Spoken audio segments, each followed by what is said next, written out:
ఆపద మొక్కులవాడ వెంకటరమణ గోవిందా గోవింద అంటూ భక్తి శ్రద్ధలతో ఆపద వచ్చిన వెంటనే మనం మొక్కుకుంటూ ఉంటాం.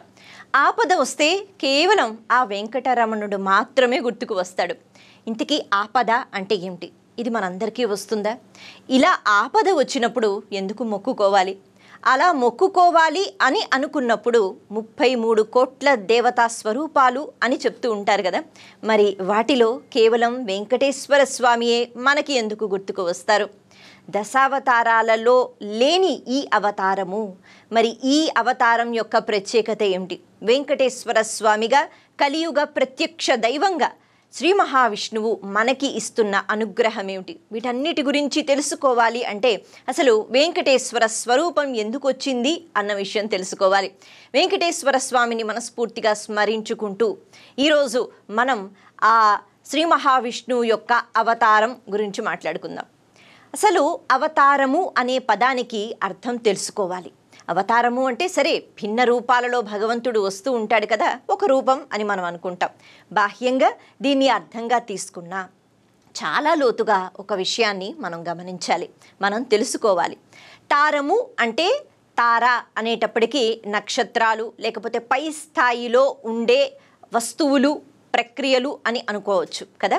అలా తారాస్థాయి అనేటప్పటికీ సంగీతంలో కూడా ఎక్కడో పై స్థాయి అని అర్థం. అయితే తారము అంటే మనకి చాలా చేరువలో లేని స్థాయి అని అర్థం. ఇప్పుడు ఈ తారాస్థాయికి పూర్తిగా వ్యతిరేకంగా అంటే అవతారము అనేటప్పటికీ ఎక్కడో తారాస్థాయిలో ఈ కంటితో లేకపోతే ఈ మానవ శక్తితో మనం చూడలేని, గ్రహించలేని, అనుభూతి చెందలేని స్థాయి ఏదైతే ఉంటుందో అది తారాస్థాయి. దానికి భిన్నంగా భగవంతుడు మనకి కనిపించేటట్టుగా, మనకి అనుగ్రహాన్ని ఇచ్చేటట్టుగా, ఎంతో సౌలభ్యంగా మనకి ఒక అనుభూతిని ఇచ్చేటట్టుగా తాను కనిపించినట్లయితే అది అవతారము అని అంటారు.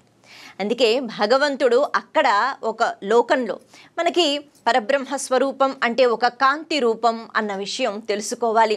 ఆ కాంతి రూపమే వివిధ రూపాలను ధరిస్తూ ఉంటుంది. అటువంటి సమయంలో సృష్టికర్తగా పరబ్రహ్మగా సత్యలోకంలో, అలాగే స్థితికారకుడుగా శ్రీ మహావిష్ణువు అంటే వైకుంఠంలో, మరి అన్నిటినీ కూడా లయం చేసుకునే శక్తి కలిగిన పరబ్రహ్మ స్వరూపం అంటే ఈశ్వరుడి యొక్క శక్తిగా కైలాసంలో అని చెప్తారు కదా. మరి ఇలా ఈ లోకాలు అనే కాకుండా దేవతా స్వరూపాలకి సంబంధించి ఎన్నో ఎన్నో ఎన్నో లోకాలు ఉన్నాయి. మరి అటువంటి లోకాల నుంచి భగవంతుడు ఒక రూపంతో, ఒక నామంతో, నామరూపాలతో మనకి దర్శనమిచ్చేటట్టుగా కనిపిస్తూ ఉంటాడు. దాన్నే అవతారము అని అంటాం. అయితే ఈ అవతారాలు అసలు ఎందుకు జరుగుతూ ఉంటాయి అంటే కొన్ని కారణాలు మనం చెప్పుకున్నట్లయితే రాక్షస సంహారం కోసం ప్రప్రథమంగా మనకి కనిపిస్తూ ఉంటుంది. కృష్ణ భగవానుడు కూడా ఎంతోమంది రాక్షసుల్ని అంతం చేశాడు. అలాగే శ్రీరామచంద్రమూర్తి. ఇలా తీసుకున్నట్లయితే భగవంతుని యొక్క అవతారాలు రాక్షస సంహారం కోసం. అది కాకుండా ఋషులు, మునులు భక్తి శ్రద్ధలతో వేడుకున్నప్పుడు వాళ్ళకి దర్శనం ఇవ్వడం కోసం భగవంతుడు ఒక అవతారం అన్నది స్వీకరించి వస్తూ ఉంటాడు.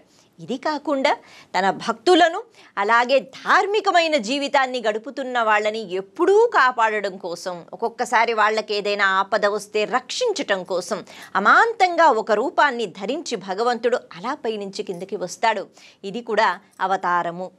మరి ఇవన్నీ కాకుండా ఎవరైనా పిలిస్తే అంటే భక్తులు భగవంతుడా అంటే రామా అని అనుకుంటే రామ రామ రామ అంటూ భగవంతుడా ఒక్కసారి నేను నిన్ను చూడాలి అని అనుకున్నప్పుడు అలా రాముడుగా రావడము, కృష్ణుడిగా రావడము, వినాయకుడిగా రావడము జరుగుతూ ఉంటుంది. కానీ కలియుగంలో వెంకటేశ్వర స్వామి తత్వం అంటే ఎవరైనా పిలిచారా అంటే ఎవ్వరూ పిలవలేదు. మరి ఎవరైనా కొలిచారా అంటే ఎవ్వరూ కొలవలేదు. ఋషులు, మునులు తపస్సులు చేశారా? లేదు. మరి అక్కడ దేవతాగణాలలో అందరూ భగవంతుణ్ణి వేడుకున్నారా? లేదు. మరి ఎవరూ పిలవకపోయినా, ఎవరూ అడగకపోయినా స్వామివారు అవతార స్వీకరణ చేశారు కలియుగంలో.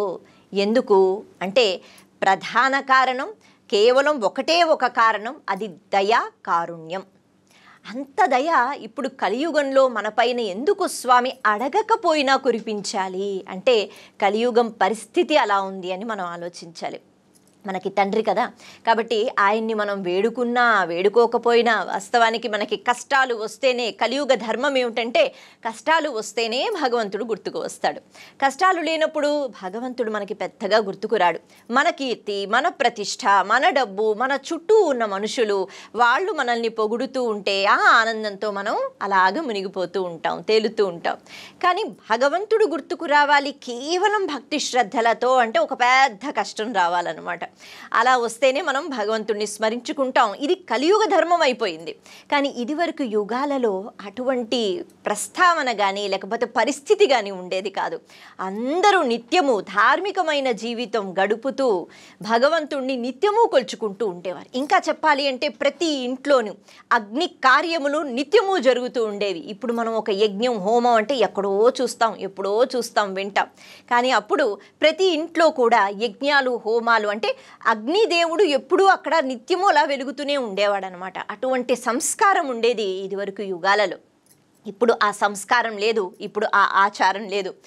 అయినా కూడా భగవంతుడు అయ్యో మరి మనుష్యులు ఇలా పాడైపోతుంటే ఎలా, ఇలా పాడైపోతే పాపాలు చేసుకుంటూ వెళ్ళిపోతాం, అలా పాపాలు చేసుకుంటూ వెళ్ళిపోతే మళ్ళీ మన కర్మ మనమే అనుభవించాలి కదా. భగవంతుడికి వచ్చిన నష్టం ఏమీ లేదు. అందుకని ఎవరు పిలవకపోయినా, ఎవరు అడగకపోయినా వెంకటేశ్వరుడు అంటే వెంకటేశ్వరుడు అని మనం అనేస్తాం అలవాటు భాషలో. కాకపోతే వెంకటేశ్వరుడు అనేటప్పటికీ వేం అంటే పాపాలు, కటేశ్వరుడు అంటే వాటిని నశింపచేసేవాడు. అటువంటి పాపాలను నశింప చేయడానికి కలియుగంలో ఎవరు అడగకపోయినా తనంత తానుగా ఒక రూపంతో వచ్చి నిలబడి మన అందరినీ కూడా అనుగ్రహాన్ని ఇస్తూ మనకి ఆపద నుంచి బయట పెట్టేవాడు వెంకటేశ్వరుడు. ఇంతేనా? కాదు. అసలు ఆ కదలిక ఎలా అంటే దయతో కారుణ్యంతో ఆయన వచ్చేశారు అని మనం చెప్పుకుంటున్నాం కదా. ఇంతకీ పాపాలు అందరం చేసుకుంటున్నామా? బహుశా కాదు అని మనం అనుకుంటాం.